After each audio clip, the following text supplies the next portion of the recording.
Lakini wakati huo sehemu kubwa ya dunia ilikuwa tayari imekaribisha mwaka mpya wa 2026 kwa sherehe, furaha na matarajio.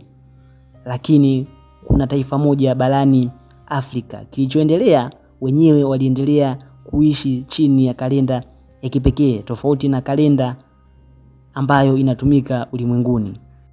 Katika nchi hiyo watu wanafuata kalenda ya Ethiopia inayojulikana pia kama kalenda ya Giezi. Kalenda hii ina miezi 13 badala ya miezi 12 kama kwenye kalenda ya kawaida, na pia inajulikana kwa kuwa ni takriban miaka 7 au 8 nyuma ya kalenda ya dunia nzima.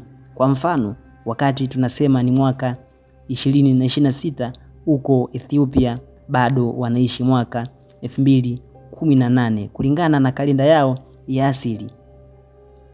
Hii kutokana na njia tofauti wanayotumia kupima miaka iliyopita tangu tukio la kuzaliwa kwa Yesu Kristo kulingana na tamaduni na historia yao ya kale.